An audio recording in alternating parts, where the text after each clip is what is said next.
মুসলমানের এই দুরবস্থা কেন?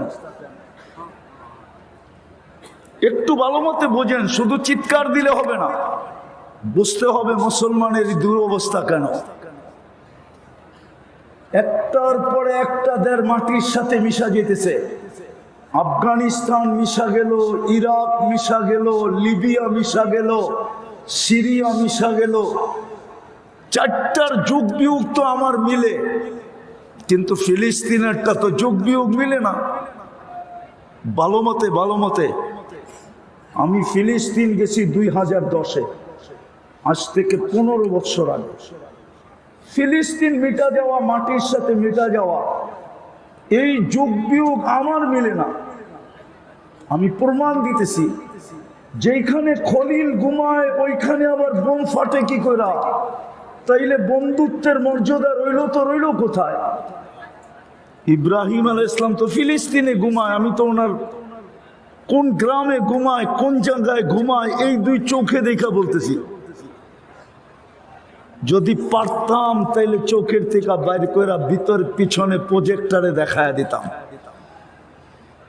একদিকে তো খলিল ঘুমাইতেছে, ইত্তাখাযাল্লাহু ইব্রাহিমা খলিলা, খলিল ঘুমাইতেছে ওয়াদিয়ে খলিলে।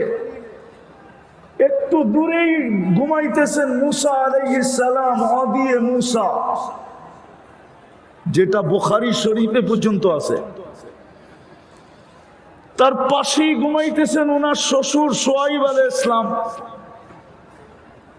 ওনার পাশেই ঘুমাইতেছে মুসা আলাইহিস সালামের ছাত্র ইউশা বিন নুন আলাইহিস সালাম। 4 জনের সাথে সাথে আরো 70 জন নবীর কবর চিহ্নিত, 74 জন নবীর কবর চিহ্নিত ফিলিস্তিনে। 45,000 সাহাবাদের কবর চিহ্নিত ফিলিস্তিনে। কত? হ্যাঁ, ওই মাটির সাথে, ওই জায়গা মাটির সাথে মিশে কি করে? যেখানে আল্লাহ সম্মিলন করেন 1.25 লক্ষ নবীদের। মেরাজের রাত্রে তো বাইতুল মুকাদ্দাসে ফিলিস্তিনে 1.25 লক্ষ নবীদের সশরীরে সম্মেলন ছিল। আল্লাহ নবীদের সম্মেলন করছেন 2টা।